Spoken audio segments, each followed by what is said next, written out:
क्या आपका पैसा बैंक में सेफ है? आज के समय में ये सवाल आम लोगों तक सीमित नहीं रहा है, बल्कि न्यूज़ हेडलाइन तक बन चुका है कि इंडियन बैंकिंग सिस्टम अब डेंजर में है। LTDR ऑल टाइम हाई पर पहुंच चुका है और लिक्विडिटी क्रंच आ सकता है। अब एक आम आदमी जब इंडियन बैंकिंग सिस्टम और डेंजर इन दोनों शब्दों को एक ही स्टेटमेंट में सुनता है तो आम सी बात है कि डर स्वाभाविक है यहाँ पर। तो आज के वीडियो में किसी भी तरीके का इमोशनल रिएक्शन नहीं रहने वाला है। यहाँ पर हम डेटा को समझते हुए चीजों को अंडरस्टैंड करने की कोशिश करेंगे ताकि आपको भी बेटर क्लैरिटी मिले कि LTDR एक्चुअल में क्या होता है और इसका इम्पैक्ट किस तरीके से देखने को मिल सकता है। इसीलिए मैं आपसे कहना चाहूंगी कि वीडियो को बिना स्किप करे अंत तक देखिएगा ताकि हर एक पॉइंट आपको क्लियर हो सके। और चैनल के साथ नए जुड़े हैं तो प्लीज सब्सक्राइब करते टाइम बेल आइकन जरूर से हिट कर लीजिएगा। तो सबसे पहले बैंकिंग सिस्टम को ओवरऑल समझना जरूरी हो जाता है। बैंक आपको इंटरेस्ट क्यों देता है? आप बैंक में अगर 1 लाख रुपया FD में जमा करते हो तो उसके ऊपर वो आपको 6 से 7% तक का इंटरेस्ट देते हैं। But why? बैंक कोई ना तो चैरिटी कर रहा है ना ही कोई बिजनेस कर रहा है, इसीलिए मॉडल को अंडरस्टैंड करना जरूरी है। और एक बहुत ही सिंपल सा एक रेगुलेटेड मॉडल है यहाँ पर इंडियन बैंकिंग सिस्टम का। आप बैंक में पैसा जमा करते हो और उस पैसे को बैंक लोन पर आगे फॉरवर्ड कर देता है और वहां पर जो इंटरेस्ट वो कमाता है वो ज्यादा होता है और जो डिफरेंस होता है वहीं से बैंक को प्रॉफिट जनरेट होता है।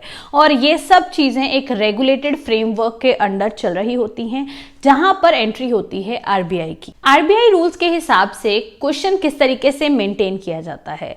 अब आप देखिए, अगर आपने 100 रुपया जमा किया, डिपॉजिट किया बैंक में, तो बैंक वो पूरा 100 का 100 रुपया आगे लोन पर फॉरवर्ड नहीं कर सकता है।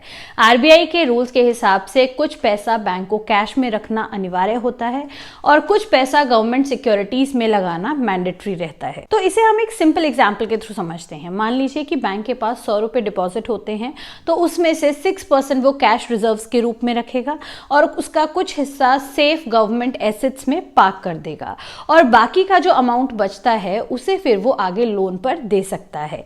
ये स्ट्रक्चर इसीलिए है ताकि कल को अगर लोग पैसा निकालने बैंक के पास आते हैं तो बैंक में लिक्विडिटी बनी रहे और बैंक के पास कैश रिजर्व्स अवेलेबल हो। किसी तरीके का रैंडम सिस्टम ये नहीं है, पूरा एक लेयर्ड सिस्टम है। जहां पर अब बात कर लेते हैं LTDR के बारे में, यानी कि LTDR एक्चुअल में क्या होता है। LTDR means loan to deposit ratio, यानी कि total loans divided by total deposits.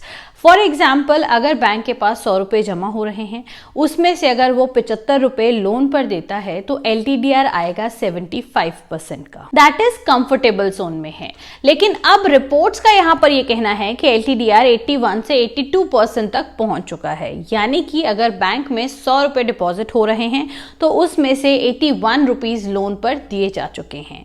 तो क्या यहाँ पर ये डेंजरस सिग्नल है या फिर सिर्फ एक ग्रोथ का सिग्नल है?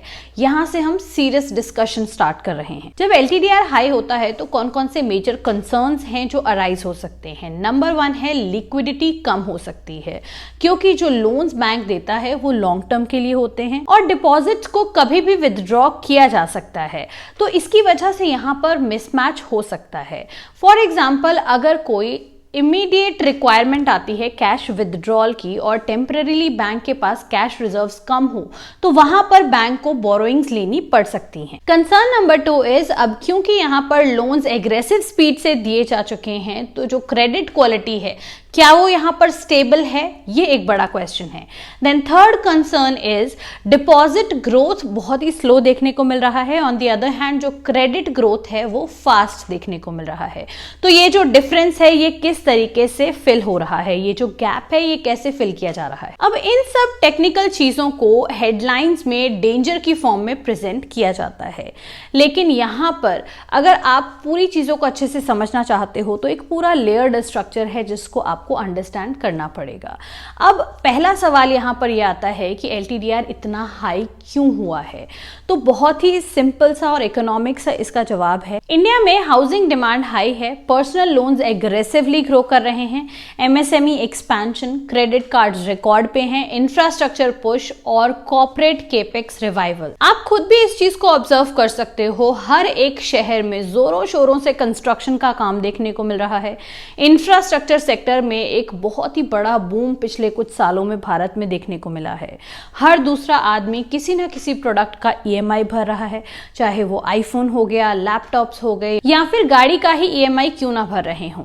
डेवलपर्स और बायर्स दोनों ही यहाँ पर लोन ले रहे हैं।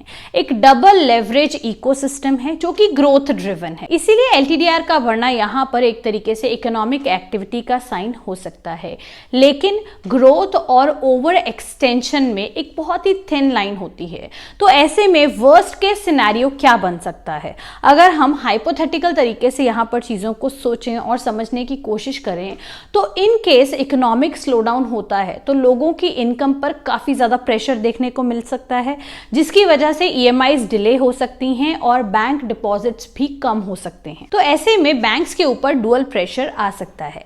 लेकिन ऐसे में भी एक इंपॉर्टेंट पॉइंट को समझना जरूरी है, दैट इज एनपीएस। क्या एनपीएस हाई हैं? तो रीसेंट डेटा के हिसाब से अगर हम बात करें तो एनपीएस हाई नहीं है, बल्कि मल्टी लेयर लोज पर है, यानी कि लोन्स अभी भी परफॉर्म कर रहे हैं। सेकेंडली, बैंक्स के पास कैपिटल बफर स्ट्रॉन्ग है और थर्डली, आरबीआई एक्टिवली मॉनिटर कर रहा है अनसिक्योर्ड लेंडिंग्स को। तो ऐसे में सिस्टम कोलैप्स का सिनेरियो 2008 जैसे बनने के चांसेस यहाँ पर कम हैं। तो रियल प्रॉब्लम यहाँ पर क्या है? रियल जो इशू है वो पैनिक नहीं है बल्कि कंप्लायंस ही है। बिकॉज हाई एलटीडीआर का मतलब इमीडिएट क्राइसिस बिल्कुल भी नहीं है, बल्कि हाई एलटीडीआर का मतलब है कि सिस्टम एग्रेसिव क्रेडिट फेज में है। तो यहाँ से अब डिसिप्लिन फेज में आना पड़ेगा, बैंक्स को डिपॉजिट को अट्रैक्ट करना पड़ेगा। यही कारण है कि एफडीज के इंटरेस्ट रेट ज्यादा देखने को मिले और डिपॉजिट कॉम्पिटिशन रियल है। जब डिपॉजिट कॉम्पिटिशन आता है तो वहां पर मार्जिन डेफिनेटली कंप्रेस हो जाते हैं और ये इन्वेस्टर्स के पॉइंट ऑफ व्यू से एक इंपॉर्टेंट पॉइंट यहां पर हो जाता है। अब आगे जो क्वेश्चन हर एक आम आदमी का होता है वो ये है कि क्या हमारा पैसा बैंक में सेफ है? तो इसका जवाब होगा हाँ, क्योंकि कोई भी इमीडिएट सिग्नल्स नहीं है सिस्टम कोलैप्स के। बैंक सीआरआर फॉलो कर रहा है, लिक्विडिटी कवरेज रेशियो मेंटेन्ड है, एनपीएस भी कंट्रोल्ड है और बैंक्स के पास जो कैपिटल बफर है वो भी काफी स्ट्रॉन्ग है। ऑल्सो अगर कोई आइसोलेटेड बैंक इशू आता है तो उसके लिए रेगुलेटरी मैकेनिज्म भी स्ट्रॉन्ग है। इंडिया में जो बैंकिंग फ्रेमवर्क है वो पहले से ज्यादा रेजिलिएंट हो चुका है। नेक्स्ट, अब एक सीरियस बात है कि अगर आप बैंकिंग सेक्टर में निवेश करते हो तो आपको किन चीजों का ध्यान रखना चाहिए। आपको पूरे बैंकिंग सेक्टर को एक यूनिट की तरह इवैल्यूएट करना चाहिए या फिर बैंक बाय बैंक इवैल्यूएट करना चाहिए। तो मुझे ऐसा लगता है कि आप बैंकिंग सिस्टम को एक यूनिट की तरह यहाँ पर मत देखते हुए बैंक बाय बैंक चीजों को एनालाइज करने की कोशिश करें। कौन कौन से चेक पॉइंट्स हो सकते हैं? Loan growth versus deposit growth, CASA ratio, unsecured exposure, provision coverage and capital एडिक्वेंसी।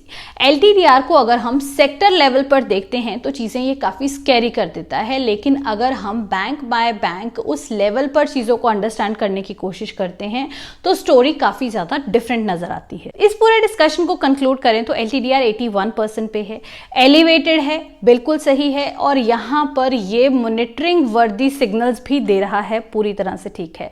लेकिन ऐसा बिल्कुल नहीं है कि कल से आपका पैसा अनसेफ हो रहा है, बैंकिंग सिस्टम कोलैप्स कर जाएगा, ऐसा बिल्कुल भी नहीं है। ये जो पूरा नैरेटिव है ये पूरी तरह से ओवर एग्जैजरेटेड है। सिस्टम अभी ग्रोथ फेज में है तो ऐसे में सस्टेनेबिलिटी अब आगे टेस्ट होगी और जो स्मार्ट इन्वेस्टर्स होते हैं वो कभी भी फियरफुल तरीके से रिएक्ट नहीं करते हैं, बल्कि वो सिग्नल्स को अंडरस्टैंड करते हैं और चीजों को इवैल्यूएट करते हैं। उम्मीद करती हूँ कि आज का वीडियो आपके लिए काफी ज्यादा नॉलेजेबल रहा होगा। ऐसा है तो जितना ज्यादा हो सके लाइक और शेयर कर दीजिएगा और चैनल को सब्सक्राइब करते टाइम बेल आइकन जरूर से हिट कर लें ताकि आगे जो भी इंफॉर्मेटिव वीडियोस हम आपके लिए लेकर आएं उसकी टाइमली नोटिफिकेशंस आपको मिलती रहें। जल्दी मिलेंगे नेक्स्ट वीडियो के साथ, तब तक के लिए take care, thank you for watching.